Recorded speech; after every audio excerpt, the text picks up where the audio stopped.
of Parliament, Honorable Victor Musowa MP, Pepani.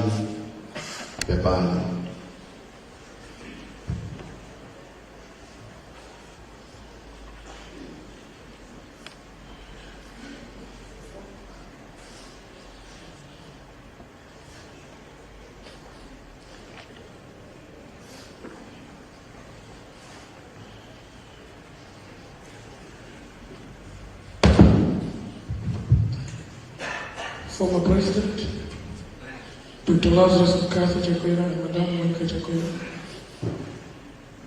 Second Deputy Speaker, Honorable Esther Jola,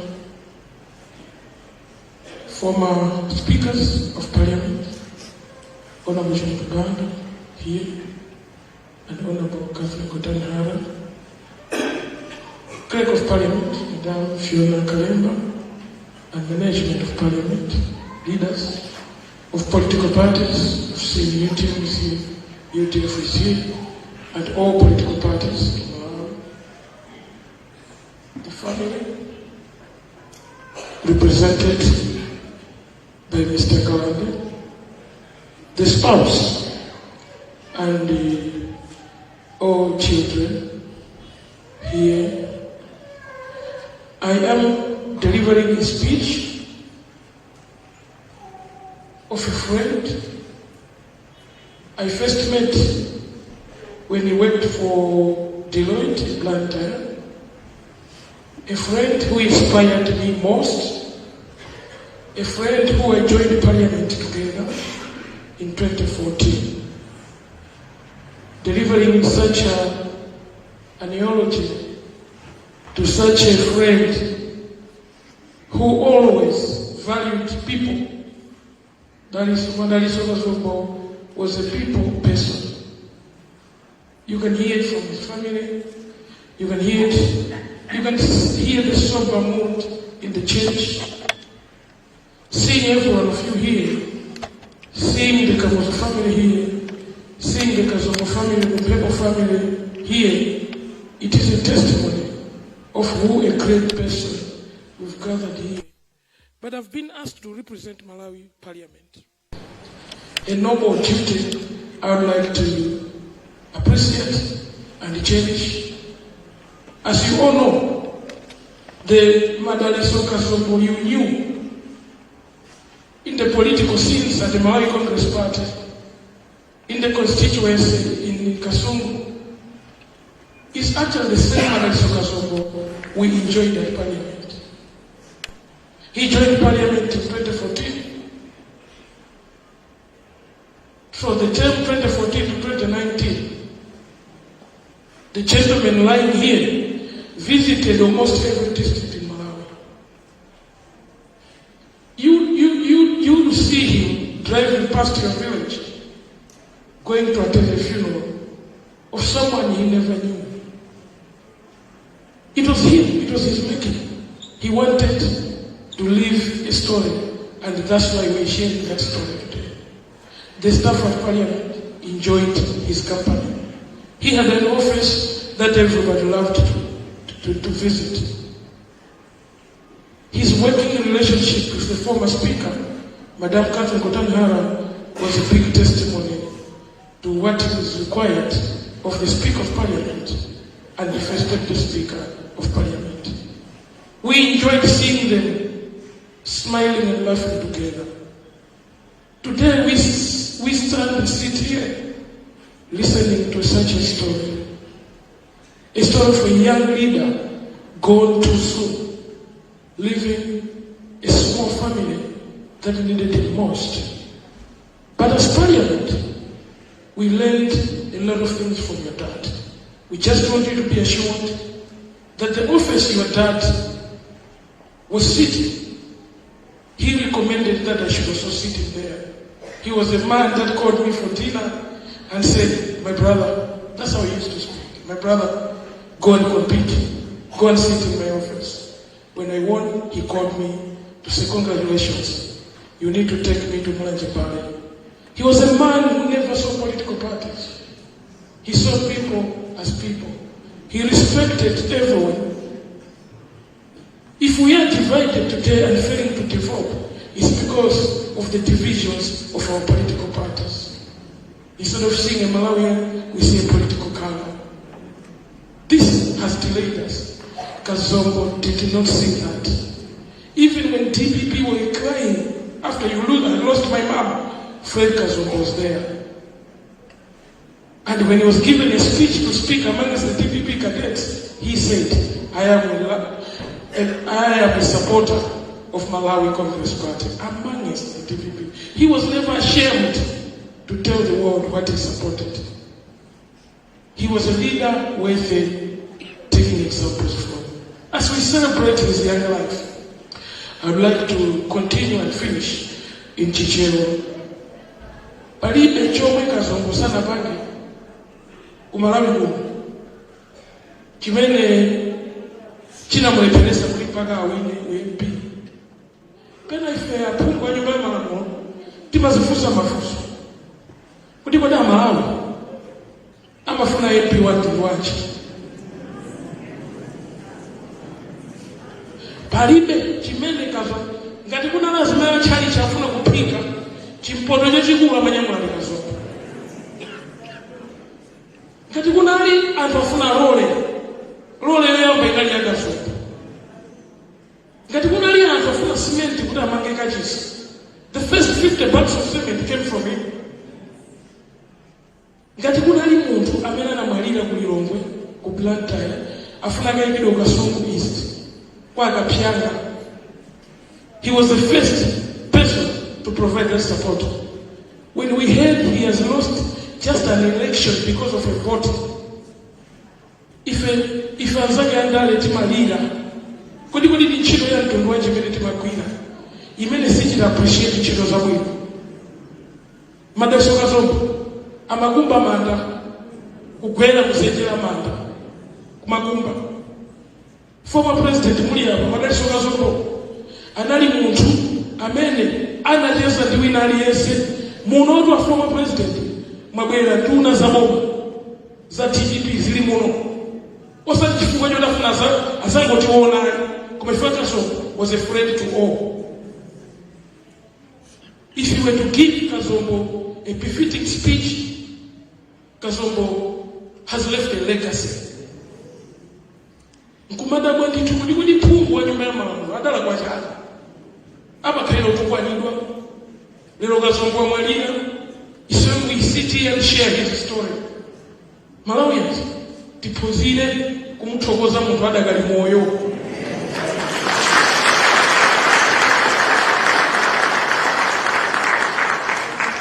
Senior Chief Kaumba and all of you amene mwachoka Kasungu, ifetu kwathu amati muzafike bwana fika Kazombo koma tinabwera parliament kupeza Kazombo kulibe tinadabwa kwambiri. Sindi kunena kuti kugwagwa kwa UMP kwa chita contribute kuzimene zachitika ndi munthu amene anavomereza and anachita appreciate, anachita move on. Mulimi wankulu woseka nzake wanthu wa ku Blantyre, nzake wanthu wa ku Lilongwe, nzake wanthu wa MCP, nzake wanthu wa UTM, a UTF, a PP, a TPP, a friend to many. As I go and sit, I just want you to know that we at Parliament would like to send our strongest condolence message to the family. We will be there throughout this time and we will be with you. We will comfort you as Parliament. Amunanu anakhala chairman of Parliament. Kupata na chair wosangalala. Ife talusa. Parliament yalusa. Malawi yalusa. Apuma nyuma malamulo apano opuma alusa. Zikolosi la lusa. May the soul of a brother and a genuine politician continue to rest in peace. To you, Manga, as we take you to Kasungu, the district you loved most, we will be there to send you off. Parliament will be there to send you off. As a brother, we will always pray for your spirit. May your soul continue to rest in peace. Amen.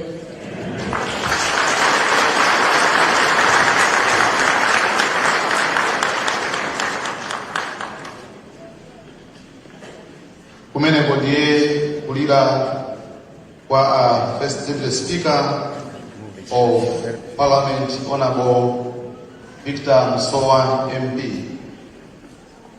Amayi ndi abambo anyamata komanso asungwana pano mundilole ndifunse mpingo wa Lingazi CCAP kuti upereke mbiri ya Honorable Kazombo malingana ndi kuno ku mpingo pamene atipatse mbiri imeneyi ya Session Clerk Professor Sam E.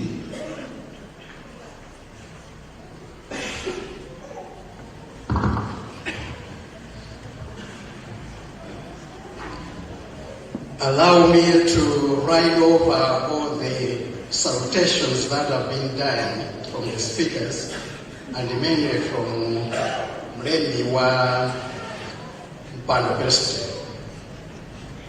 Mundiwale kuti ndingo pereka bebani kwa Madam Pamela Kazombo amene ndinu mtumiki wa mpingo komanso tayamika madalitso ndi chisomo bebani chifukwa cha chinthu ichi popeza tili ku siku nokwanthawi tikuyenera kulira koma monga ife tikukhulupirira tikudziwa kuti pamene anagwira ntchito yake amayenera kupita kumene amayenera kupita atamufuna mwini wake na malenga.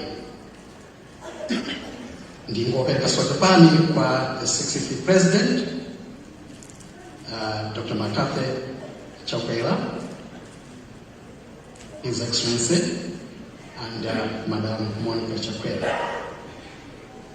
Komanso pepani kwa the First Deputy Speaker, amene mwangu wachoka pompa, Honorable Victor Musowa.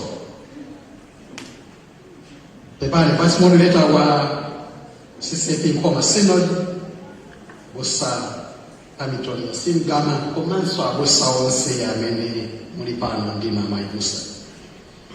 Ngati na mfindo wankulu pepani Bosa DF Salimoni, komanso Mayi Musa Yu Salimoni, Deputy Session Clerk Mayilola Kanulu, komanso atsogoleri onse ndi mpingo onse wa Lingazi. Ndili pano kuti ndingopereka mbiri ya Honorable Madalitso Kazombo ya Chikristu. Mwamva kuja kusiwa komanso mwamva pano kulankhula mmene Honorable Kazombo anali. Komanso kukhala First Deputy Speaker ndi udindo ndithu waukulu, koma iwo sanaiwala kuti akuyenerabe kutsogozedwa ndi Ambuye wathu Yesu Khristu ndi kukhala Mkhristu wa CCAP Nkoma Synod kuno ku Lingazi CCAP. Honorable Kazombo anabwera kuno ku Lingazi CCAP mu 2021 ngati family kumene anachoka ku Chilanga CCAP ku Chakasulu. Poyamba amakhala ku area 10 kenaka anasukira ku area 43 kumene akuchokera pali pano. Chimene tidzawa kumbukira kwambiri kambirana ndi anzathu aku area 10 ndipo adabwera ku area 43. Chimene ndinadziwa kuti munali munthu wachilendo mapemphero athu alachitatu ndi kuti pamene timayimba nyimbo ndinamva voice ya chilendo, ndipo titamaliza ndinayang'anayang'ana kenaka ndi pamene ndinadzaona kuti munali Honorable Kazombo. Ambuye adawadalitsa ndi mawu Bambo Kazombo. Kenaka ndimakambirana ndi zathu aku area 10 ndipo abatiuzanso kuti akakhala kumulanga amanena kuti tiyeni tisunge chuni chenicheni cha sino. Ndiye kuti ikatchulinga nyimbo amanena kuti mundilole kuti ndiyambitse ndi ndipo akamayamba kati 311 imene titayimbe lero umatha kudziwa kuti munthu akudziwa mopindira mwake mwa nyimbo za CCAP Masino. Kupatulapo ichi monga tanena kale amatumikira kuno ku Lingazi CCAP mu magawo osiyanasiyana komanso akuja ku Kasungu. Banja la Kazombo si longo yanadira muno mu Lingazi CCAP. China chimene ndimati kuti ndinene kapena ndisanene koma ndimamuyang'ana pamene tayamikama lephera kuti kodani ne bwanji pamene amalankhula pano. Iyeyi adadziwa firstborn wa Honorable Kazombo adadziwa kuti bambo wake ali muno mu church. Analipo mvina wa mapemphero apa chaka, tikamba chaka timakhala ndi mapemphero osala, ndipo madzulo aliwonse timakwera kuno kudzapanga break. Ndipo tsiku limene mvina analitali, ndipo anachita zonse monga amene amayenera kupangira. Kenaka ndikufunsa Felicite kuti ayang'ane za ma prayer points a tsiku limene, ndipo kenaka tinachibalalika ndikuyamba kupemphera. Tinapemphera within our 20-30 minutes. I was surprised when ndimapemphera kuti Dr. Roke Kaunda ndamene anadzabwera ndikuchita conclude. I knew kuti something has happened. Wanted to see kuti wadzade ngebatayamika kuti Honorable Kazombo atisiye. Chinaso chimene chili cholimbikitsa chimene abusa amanene chakuti bambo Kazombo pamene amapuma mweya womaliza nawonso anamutchula mulungu wawo kuti ngati pali zina zimene zinatsala zofunika kuti awachotse nthawi inali imene popeza kulemba kwake. So mangofuna ndingolimbikitsa kwa Madam Pamela Kazombo ndi ana kuti pamene chachitika ichi adayigwira ntchito yawo, inu mumagwira ntchito ya Mulungu, ndipo iwo pamene apita atisiya ife kuti tikumbukire mawu amene ananena kuyetete kuti mukandiona ine musamaone ngati munthu wachipani, regardless of the positions that we hold, but when we meet as believers and Christians, we're brother and a sister. Muntu ndi m'bale wake. Chifukwa cha mawu amene tsiku la lero ife misozi yathu ndi yachimwemwe kuti Honorable Kazombo anagwira ntchito yawo ya dziko, ya banja, komanso ya lemekeza Mulungu na malemba. Anali munthu wodzichepetsa, ndipo Ambuye apitirize kusamalira banja wawo popeza amanena kuti pamene banja likukangalika ndi zake iyeyo adzakangalika ndi za iwo. Ndipo Madam Pamela Kazombo Ambuye akangalika za inu ndi ana anu chifukwa ntchito anayigwira kale. Ambuye akudalitseni zikukwamira.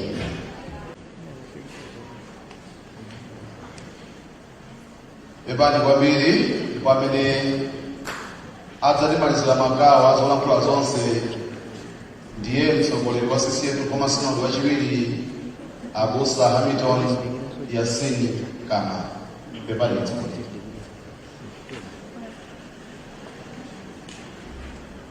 Pepani nyumba yonse ndumba wonse wamaliro mulole kuti mauli monse akhale malo mwake.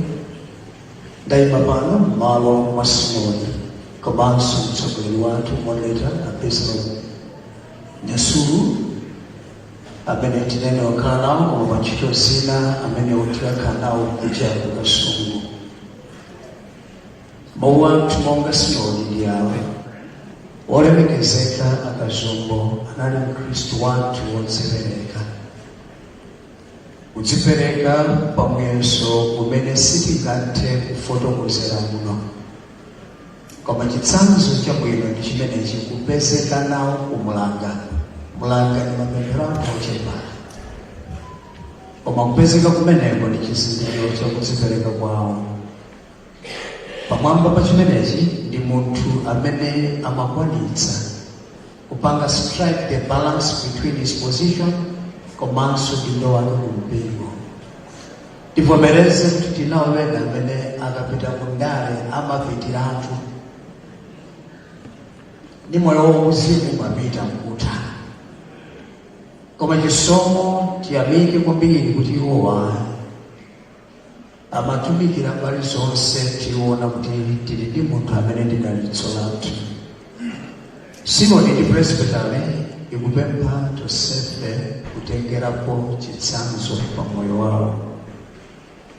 Sinodi akuyamika mpando presbytery amene analumikizananso ndi lingadzi kumene kuchitikira mwambo poonetsetsa kuti chilichonse chichitike monga mmene kuyenekera kupereka ulemu kwa malemuwa komanso tonsefe. Sinodi akuthokoza umodzi umene taonetsera pa imfa imeneyi, makamaka kuti zipani zonse zikhoza kubwera kudzawalira bambo amenewa. Okondedwa, tivomereze kunena kuti imfa ilibe kuti uyu ndi wachipani chiti. Komanso ngati Amalawi ngati titafika pomagawana munyengo yotere ndiye kuti tatha ngati dziko. Zilipo nyengo zimene zipani zathu zimayenera kukhala zopanda mphamvu, zimene tili zimayenera kuti zigonje. Chifukwa imfa ndiko kuti Mulungu ayankhula, ndipo Mulungu akayankhula tonse timayenera tigonjere kuchimene wayankhulacho. Kote kuti tikuthokoza kwambiri akuluakulu tonse, mapresidenti athu, aphungu a nyumba ya malamulo, nduna ndi tonse amene tili pano kuchokera kuzipani zosiyanasiyana. Mulungu adzikudalitsani kwambiri. Sinodi akulimbikitsabe banja losiyidwa mwachindunji, amayi pamodzi ndi wana komanso abale, ndi kuti Mulungu akutonthozeni komanso akulimbikitseni. Chochititseni kwambiri chiwanena kuti munyengo ngati iyi wina aliyense amene amakuyandikira kapena anakuyandikira amakhala ndi flashback, amakumbukira chilichonse chimene udayankhula naye. Angakhale iwo amene adakulakwira munyengo ngati iyi amakumbukira kuti ndamulakwira. Koma ndiwonala anthu amene ma flashback awo akhoza kukhala okoma monga amayankhula aswika. Tiye tizikhalirana bwino kuti pamene tikulirana tizilirana zoona. Ngati munthu simumakhalira naye bwino munyengo yolira ukamalira limakhala bodza. Tiye ifazipani tikhalirane bwino, mpingo tikhalirane bwino, umudziko tikhalirane bwino, malocation tikhalirane bwino, chifukwa tsiku ili limafika. Zoonadi tachoka monga mpingo wa lingadzi, sinodi wa Nkoma, presbytery ya mpando, banja la Kasongo, dziko la Malawi, parliament, pena paliponse kuyambira Chitipu mpaka na Msanje. Tachoka. Pepani, pepani, pepani. Jehovah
Zikomo kwambiri Ambuye alemekezeke komanso Ambuye atamandike chifukwa cha nyimbo imene yayimbidwa.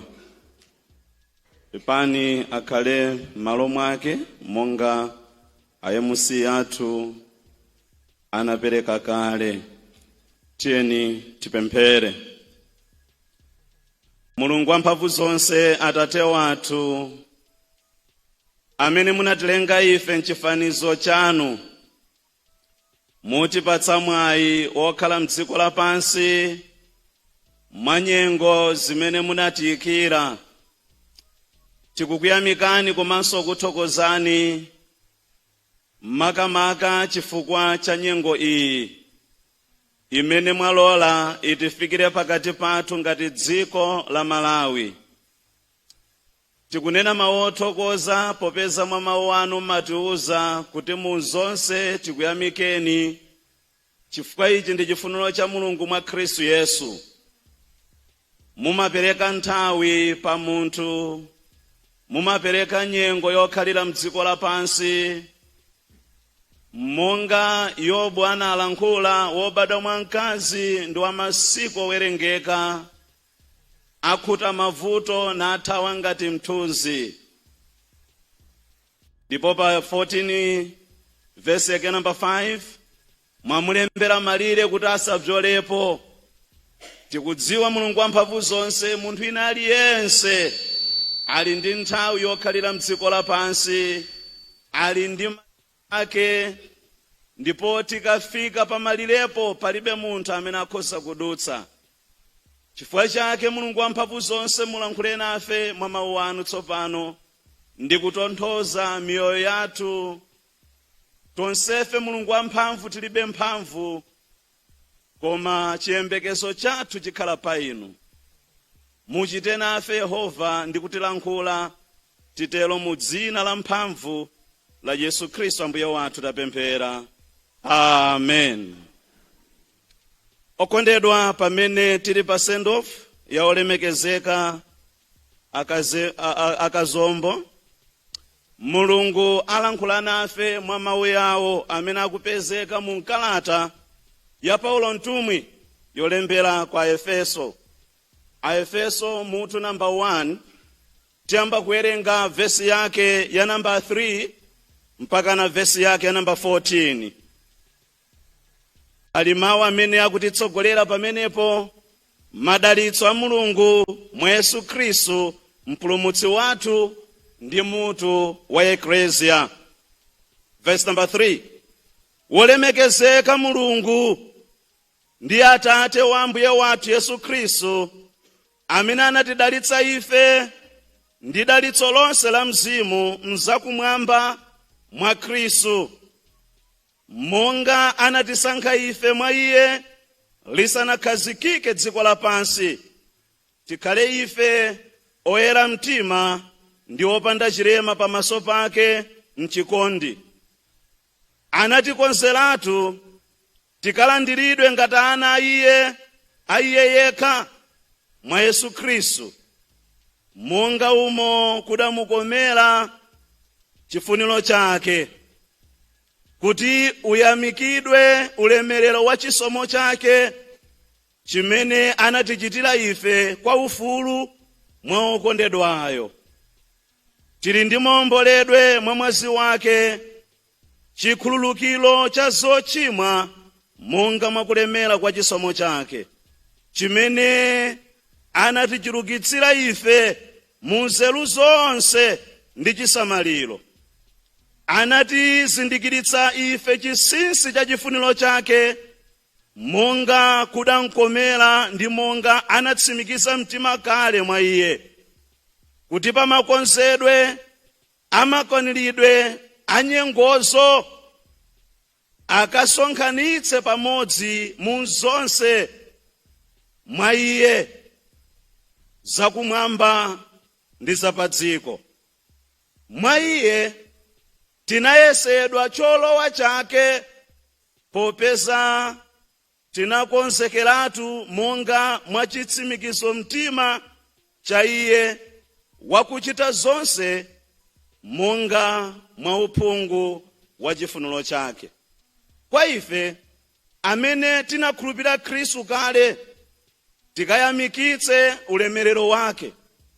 Mwa iyeyu inunso munamva mawu achoonadi, uthenga wabwino wa chipulumutso chanu, ndi kumkhulupirira iye munasindikizidwa chizindikiro ndi Mzimu Woyera wa lonjezano, ndiye chikole cha cholowa chathu, kuti ake akawomboledwe ndi kuti ulemerero wake uyamikike. Mulungu wamkulu ndi wabwino alemekezeke koposa chifukwa cha mawu amene tawerengawa. Ndi wodala kwambiri munthu amene amati akamva mawu a Mulungu amawasunga komanso amawachita. Ameni. Okondedwa mwa Ambuye wathu Yesu Khristu, ndikukhulupirira kunena kuti kuchokera pa social media, kuchokera pa zimene zalankhulidwa kuno, anthu ambiri tili ndi chithunzithunzi chakudziwa za mmene moyo wa akazombo unaliri. Ndipo kunena kuti mukamvetsera kuzolankhula zonse, mwachitsanzo ndimamva zimene wolemekezeka Auladi Musa amalankhula mawa pamene anali kusiwa, pamene amapanga interview. Ndinamvetsera anthu osiyanasiyana amene apatsidwa mwayi owafunsa mwakhudzika motani ndi kuchoka, kapena mudzawakumbukira bwanji Honorable Kazombo. Anthu alankhula monga mmene amawadziwira akazombo. Ndimafuna ndikuwuzeni chokondedwa kuti ine ndinadziwana ndi akazombo mu 2012.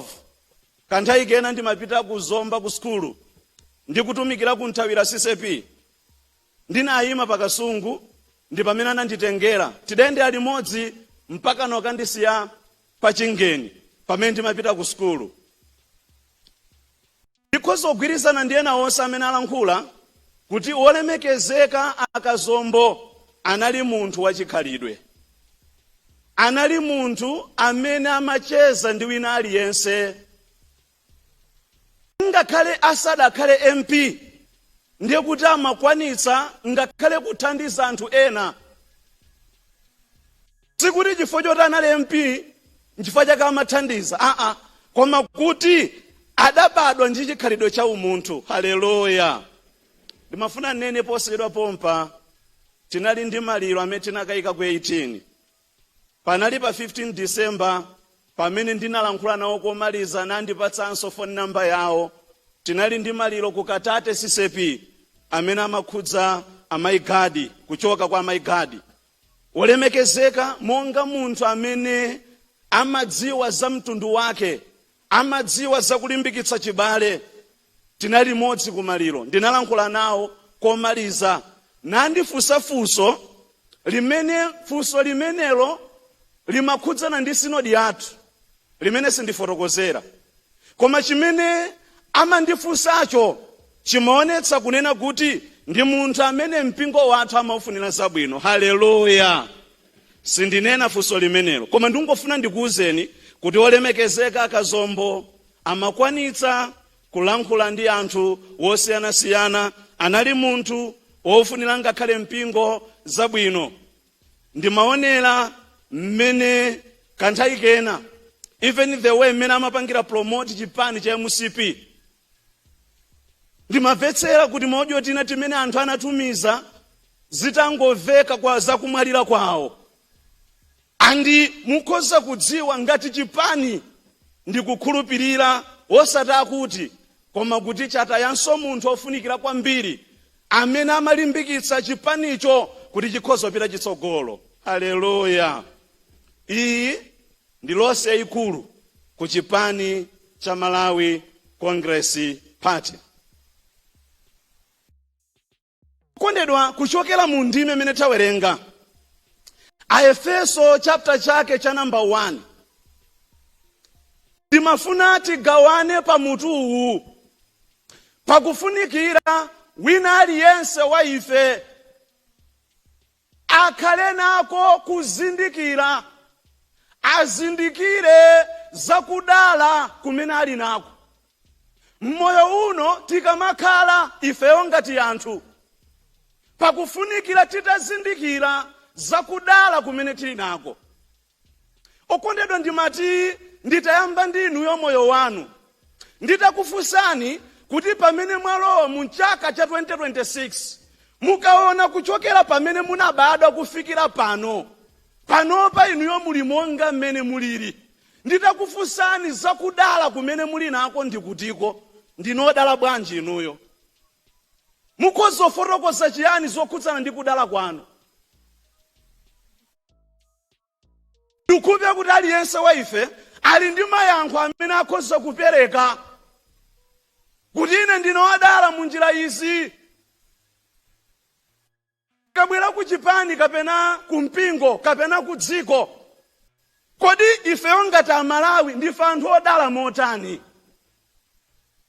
Nthawi zina zikhoza kutheka munthu kukhala mdziko, kukhala pa ntchito, kukhala mu mpingo, kukhala mu banja, koma wosadziwa zakudala kumene ali nako. Haleluya!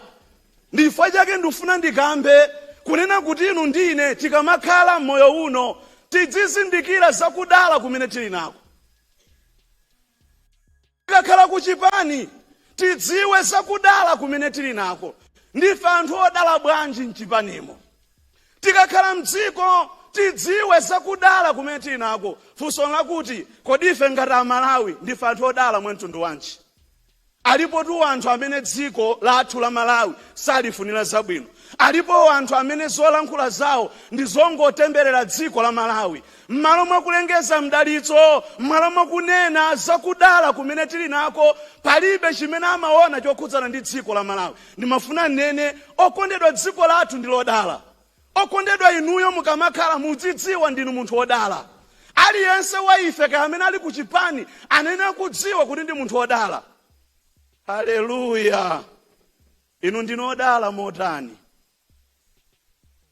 Ilipo ngozi imene makhalapo ngati munthu akhoza kukhala wosazindikira zakudala kumene ali nako. Pali ngozi ikulu kwambiri kuti munthu akamakhala wosazindikira zakudala kumene ali nako amangochitapo. Ndikupatseni chitsanzo chakunena kuti alipo ena akugwira ntchito yabwino kwambiri, mwayi womapita kwina ndi kwina ali nawo, sakhala pansi, ndalama zimene amapeza nzochulukirapo, koma mwina mmene akugwiritsira ntchito ndalama zawo, mmene akuchitira pa ntchitopo, sakuzindikira kuti ndi odala.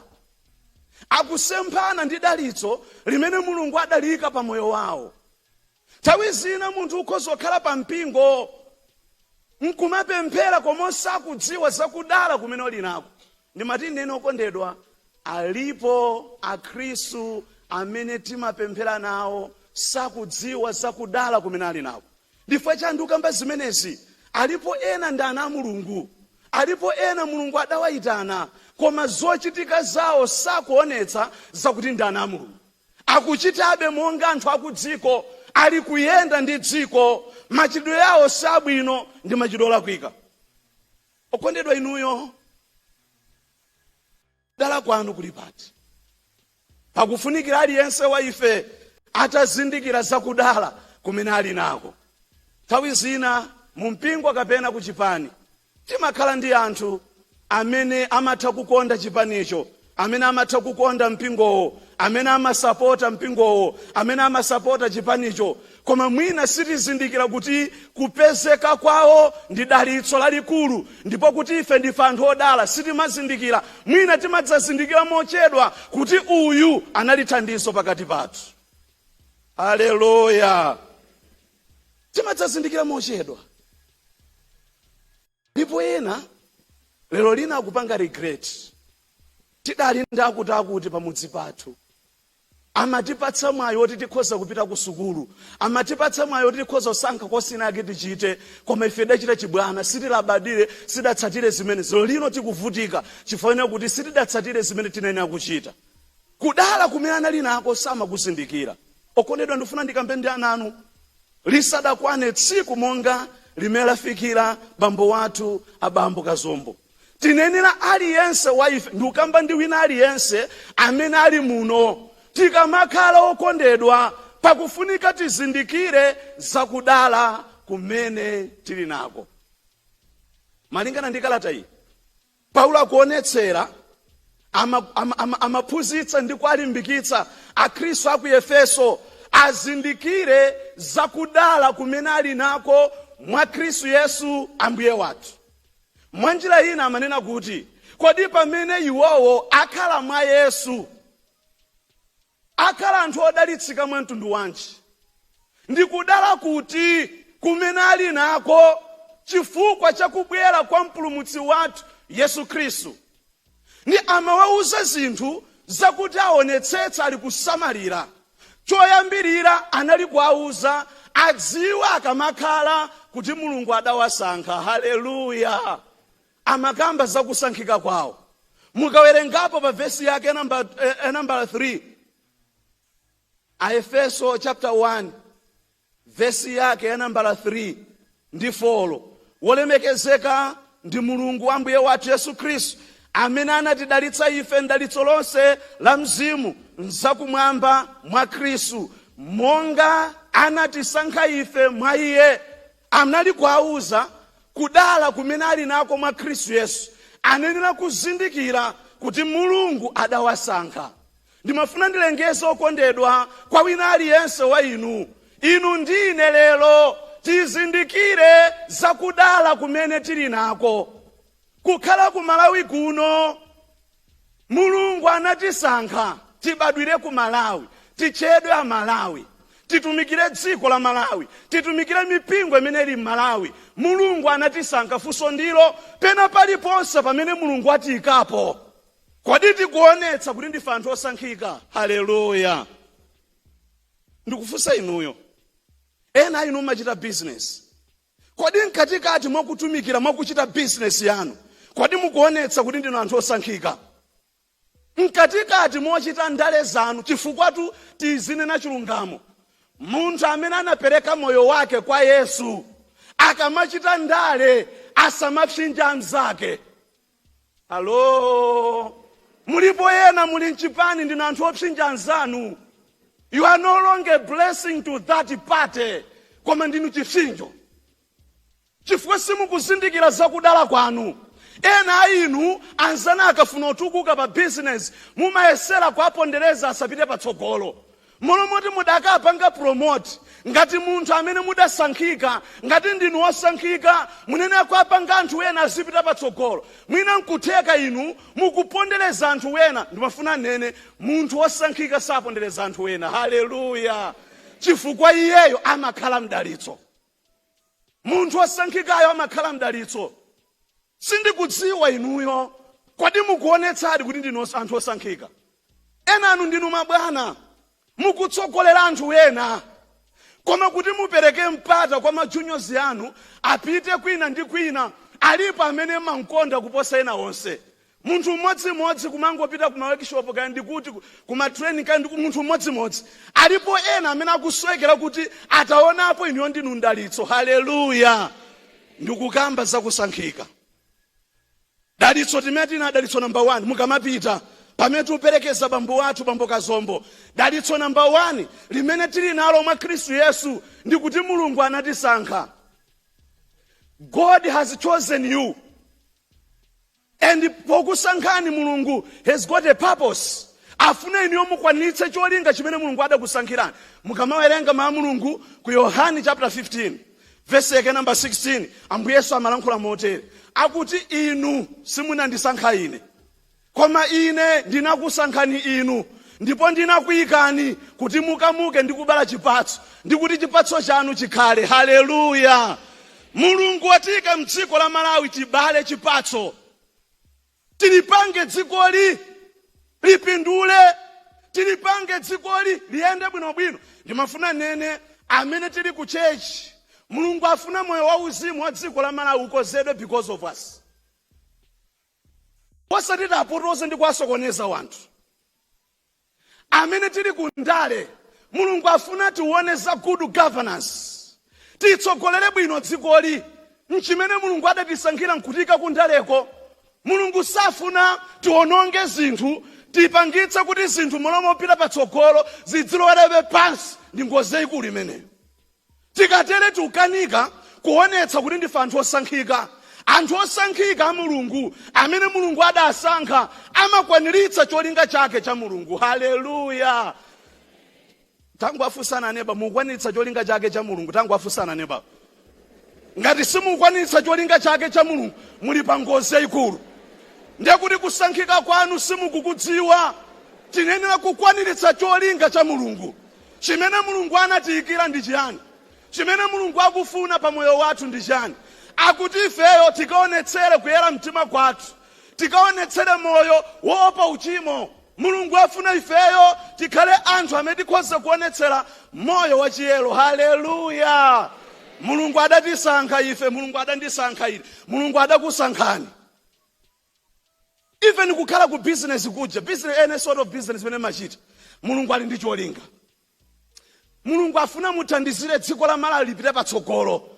Mulungu afuna muthandizire inuyo kuti anthu ena athandizikenso kuchora ma services amene numachita. Chifukwa chake muone ngati opportunity mukamachita business, muone ngati mwayi mukamachita zandale, muone ngati mwayi mukamatumikira. Tikafuna kutumikira tisatumikire mwachibwana. Ayi. Taitanire wanthu kwa Yesu. Anthu tiwauze za Yesu Kristu, amukhulupirire Yesu ngati mbuye ndi mpulumutsi wa moyo wawo. Zomalalikira muthenga wakuti mudzalemera, mutere, the prosperity gospel zikuatengera wanthu gahena. Koma tidziwe dalitso limene lilipo. Mulungu adayikapo dalitso pana wake. Ngati uli mwana wa Mulungu, zokoma ndi zakuyanja zikutsatira iweyo. Osasauka ndi zina yayi. Ana Mulungu, Mulungu amayenda nawo, Mulungu amakhala nawo, chiyembekezo chawo amakhala Mulunguyo. Haleluya. Inu chiyembekezo chanu ndani? Chiyembekezo chanu nchiyani? Moyo wanu moyika pati? Okondedwa, anthu akupita lero tupekeza akazombo, matipekeza nda.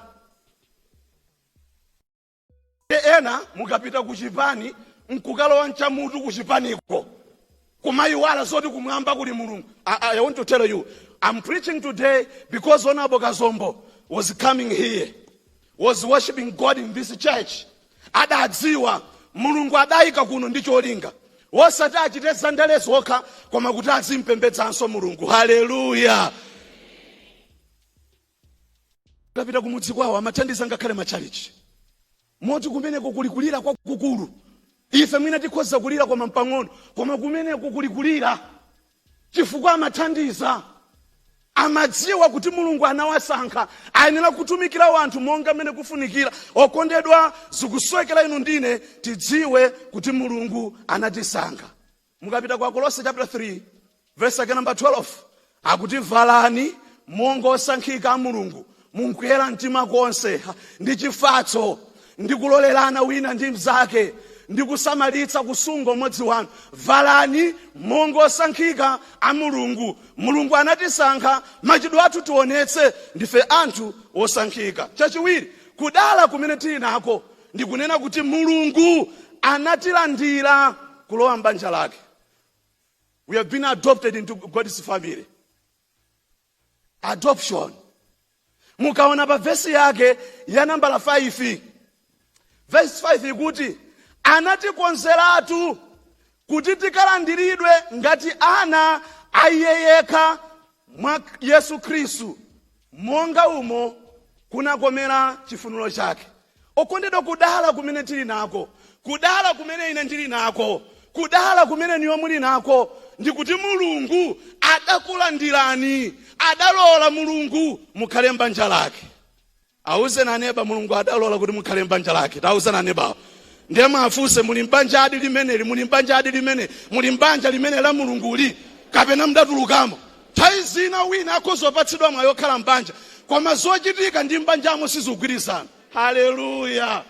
We have been adopted into his family. We are God's children. Tena kumvera mulunguyo, tena kuchita chifuniro chake, tena kugonjera kwa iyeyo. Akuluakulu tikamakamba za adoption ndi nkhani yovuta kwambiri. Pamakhala ndondomeko. Endi sikuti mulungu adantilandira, koma kuti chimene anachita mwa Yesu Khristu pamene Yesu adatifera, Yesuyo ndi amene akutipangitsa ife tikhala anthu olandidwa m'banja la mulungu. Hallelujah. Pali ntchito imene idachitika, ntchito imene adachita ndi Yesu pamtanda. Ndi chifukwa chake Bible likunena ku Yohane 1 verse number 12, koma wonse amene adamulandira iye, kwa iwo anapatsa mphamvu yakukhala ana a mulungu. Hallelujah. Wonse omulandira Yesu adapatsa mphamvu zakukhala ana a mulungu. Tinawo anthu achita business ndi kunena pano sadamulandire Yesu. Tinawo anthu akuchita zandale ali kuma political party osiyanasiyana sadamulandire Yesu. Tinawo anthu ena mwatsoka amapemphera ku church koma sadamulandire Yesu. Amenewo ndi ma church goers, nominal Christians. Christians who are known by name only, kuti amapemphera but they don't do zimene zili zofunikira. Our nation is full of nominal Christians. Adapangidwa register kumipingo kwawo, koma kunena chilungamo akwadziwa kumipingo kwa mulungu sakwadziwa. Amene mapemphera mnosa amene mapiro kachitsa kweza ni manja anu muno. Amene mapiro kachisi. If you want to deny God today, you can deny him. Yes, you can deny him. Why are you ashamed of your religion? Why are you ashamed of being a Christian? Why are you? Okay. Inuyo amene mapiro chalichi. Ndinu mweno mulungu. Are you sure? Mukuyenda naye. Akulamulira moyo wanu. Akukuthandizani pa ziganizo. Tamvetsetsani kudala kumene tili nako. Mulungu adatilandira tikhale m'banja lake. Ndi wodala amene akhala m'banja la mulungu na amayenda ndi mulunguyo. Tamvetserani okondedwa ku 1 Yohane chapter 3 verse number 1. Akunena kuti taonani chikondicho Atate watipatsa kuti titchedwe ana a mulungu, ndipo tili fotere. Ndipo verse number 2 akuti okondedwa sichinaoneke chimene tidzakhala, koma tidziwa kuti pakuoneka iye tidzakhala ofanana ndi iyeyo. Tanthauzo lake amene ali ana a mulungu amayembekezera kubwera kwa Yesu. Alo, afunse na neba kuti mumuyembekezera motani Yesu Khristu. Chifukwa ana a mulungu amayembekezera kubwera kwa Yesu. Akuti sichinaoneke chimene tidzakhala, koma tidziwa kuti pakuoneka iye, meaning Jesus Christ, pamene adzapanga iye tidzakhala ofanana ndi iyeyo. Amene adzakhala ofanana ndi Yesu ndi wonse amene ndi ana a mulungu. Osati madobadoba akudzipani. Ayi.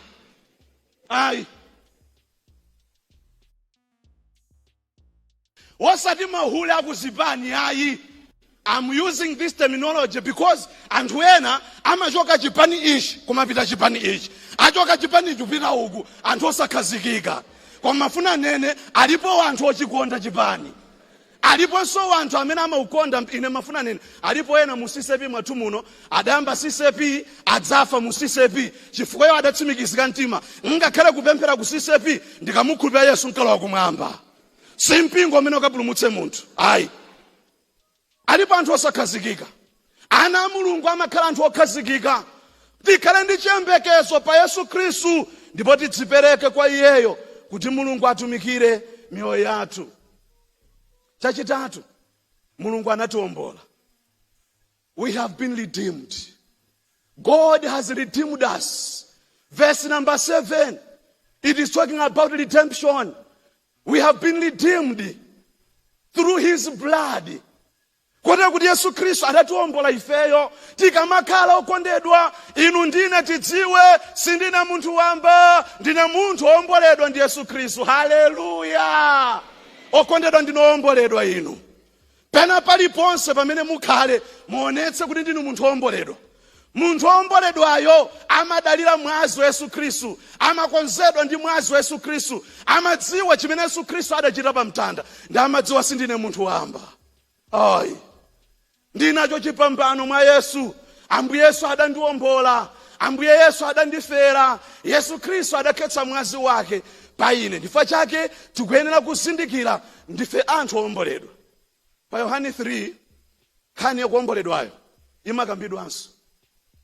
Yohane 3 verse 16 ndi 17. Akuti Mulungu anakonda dziko lapansi kotero kuti anapatsa mwana wake yekha kuti yense okhulupirira asatayike. Na kusatayikako ndiyo ndi nkhani yakuwomboledwa. Kusatayikako ndiyo nkhani yakuwomboledwa. Kuti iniwo ndine tidawomboledwa ndi Yesu Khristu. Yesu adakhetsa mwazi wake. Cholinga chakuti tiwomboledwe asatayike ndi kumapeto ku verse namba 16 koma akhale nawo moyo wosatha. Kuti pamene tikhala mwa Yesuyo tikhala ndi moyo wosatha. Lero ndikatsimikizira moyo wanga, ndazindikira kudala kumene ndili nako, ndazindikira kuti mudandisankha, ndazindikira mudandipanga ndandidwe m'banja lanu, ndazindikira kuti ndidawomboledwa. Yesu muchite ndi moyo wanga. Tikangochita zimenezozo tikhala nawo moyo wosatha mkati mwa moyo wathu. Pamene Yesu adzibwera ndiye kuti ife zathu zili bwino. Chifukwa chani? Wonse amene adamulandira iye Mulungu adapatsa moyo wosatha. Amene akhala ndi Yesu Khristu ali nawo moyo. 1 Yohane chapter 5 verse namba 11 mpaka na 13. 1 Yohane 5 verses 11 to 13. Wakukhala ndi mwana ali nawo moyo. Wosakhala ndi mwana wa Mulungu alibe moyo. Chifukwa chake pamene tikhala ndi Yesu Khristu tili ndi moyo wosatha. Chifukwa chake tiyenera kudzipereka kwa iyeyo. Ndipo Yohane akunenanso chimodzimodzi. Yohane chapter 6 verse namba 47. Akuti indetu ndinena ndinu, iyo kukhulupirira ali nawo moyo wosatha. Okondedwa ndimafuna nene tidawomboledwa kuti tikhale ndi moyo wosatha mwa Yesu Khristu Ambuye wathu. Aliyense wa inu azindikire zakudala kwake. Chomalizira, pali zambiri zimene takatha kunena, koma chomalizira nthawi ino kudala kumene tili nako ndikuti Mulungu adatisindikiza chizindikiro mwa Mzimu wake woyera. Kunena kuti Mulungu adatipatsa ifeyo Mzimu woyera, adatisindikiza chizindikiro cha Mzimu woyera. Ndife anthu odala, sitikuyenera kukhalanso tokha. Alipo wanthu akutumikira, alipo wanthu akuchita zandale, alipo wanthu akuchita business, koma mu business imene akuchita wokha. Kupemphera kumene akupemphera wokha. Koma ndifuna nene muzindikire zakudala kumene tili nako. Ndikumaliza ndi mavesi yawa. Verse yake namba 13 ndi verse yake namba 14. Mwa iyeyu inunso munamva choonadi cha uthenga wabwino wa chipulumutso chanu ndi kumkhulupirira iye.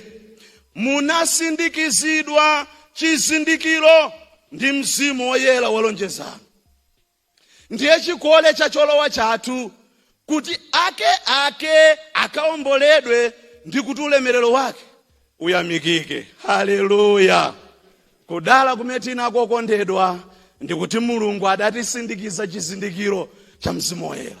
Mwanjira ina munthu ayenera kukhala naye Mzimu woyera. Mzimu woyera ndi Mulungu. Ndipo Mzimu woyerayo tikakhazikika moyo wa uchimo, tikakhazikika pakuchita zoyipa, tikakana kulapa, Mzimu woyera sakondwera nafe. Wonse amene sadalape pamene Mulungu akulankhula ndi moyo wawo, Mzimu woyera amamumvetsa chisoni. Pa Efeso 4 verse namba 30 akuti musamvetse chisoni Mzimu woyera wa Mulungu amene munasindikizidwa chizindikiro mwa iye kufikira tsiku la maomboledwe. Haleluya. Alipo wanthu ali kumvetsa chisoni Mzimu woyera. Ndangati amene akudziwa ali kuyenda ndi Mzimu woyera. Ndangati amene akudziwa Mzimu woyera akulamulira moyo wawo. Ndangati amene akudziwa ali kutsogozedwa ndi Mzimu woyera. Aroma 8 verse namba 14. Wonse amene atsogozedwa ndi Mzimu woyera amene ali ana Mulungu. Those who are led by the Spirit of God, they are God's children. We have to be led by the Spirit of God. Alipo wanthu lero sakutsogozedwa ndi Mzimu wa Mulungu. Ndifuna ndimalize ndi mayi okondedwa. Pali munthu dzina lake Simeon. Luka chapter number 2. Simeoni mukawerenga kuyambira verse yake number 25. Akuti iyeyo Mzimu Woyera anali pa iye. Number 2, akuti Mzimu Woyera adamulankhula. Sadzaona imfa kufikira adzaona Khristu Ambuye. Number 3, akuti Simeoni anatsogozedwa ndi Mzimu Woyera ulendo kukachisi. So ndilo ndi Mzimu Woyera ali pa inu, muli naye. Kodi mukutsogozedwa ndi Mzimu Woyera? Kodi Mzimu Woyera amakulankhulani? Mzimu Woyera ndi Mulungu amakuza ichi usachite, moyo usi wabwino, this is bad, don't do this. Mzimu Woyera amalankhula. Alipo wanthu sakumva kulankhula kwa Mzimu Woyera, akupanga zawo, sakulabadira kulankhula kwa Mulungu. Anthu otere ali kumvetsa chisoni Mzimu Woyera. Kodi akakhala kwabwino, inu ndine kudzipereka kwa Mulungu. Ambuye muchite ndi moyo wanga, Ambuye mutumikire moyo wanga, mandilankhula zakudala kumene ndili nako. Nthawi zina ndimalowa ndekha mkachisi, ndimalowa ndekha kuchipani, ndimayenda ndekha kumatsogola ntchito za chipani, popanda inu Mzimu Woyera amene mutiphunzitsa, amene mutilangiza, amene mukhala nafe, amene mutipempherera ndi zobula zosatheka kuneneka. Popanda inu Mzimu Woyera ndakhala ndikuchita zimenezi. Panafunikira ife tizindikire zakudala kumene tili nako. Mukadzipereka kwa Ambuye mukhala munthu odala. Mukankana Ambuye mkaneni, koma the day is coming limene Yesu mudzamufuna. Chifukwa aliyense akayimira ku mpando wa kuweruza akaweruzidwa monga mwa ntchito zimene adachita. Amene mukuchita zachinyengo lero nkumapondereza dziko la Malawi, Mulungu ali kuona. Ngati mukapanda kulapa, Mulungu akakulangani. Mukalapa lero, muli ndi mwayi mukuonana ndi Ambuye. Just repent. Know where you have gone wrong. Muchite chifuniro cha Mulungu. Ambuye olemerero atidalitse tonse. Ndiafunse Ambassador Dr. Chinkwita a Baptist Church tsopano kuti apemphere. Dr. Chinkwita.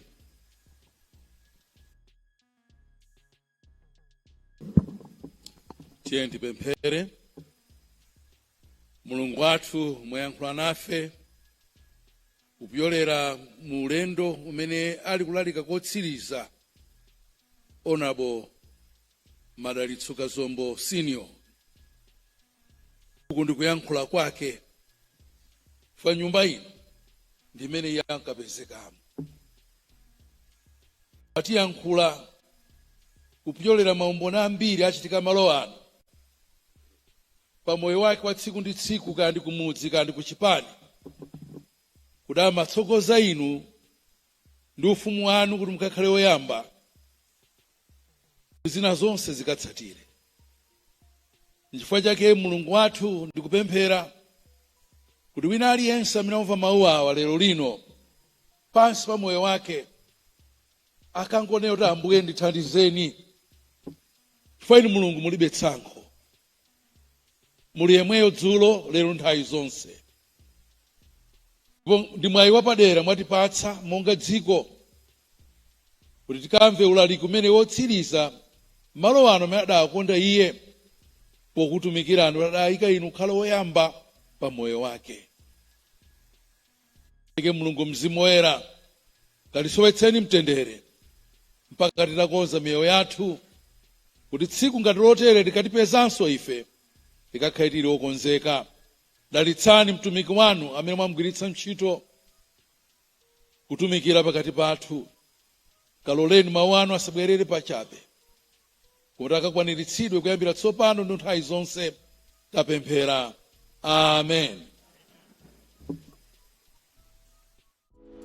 Osaiwala kupanga subscribe ku channel ya AMTV Malawi.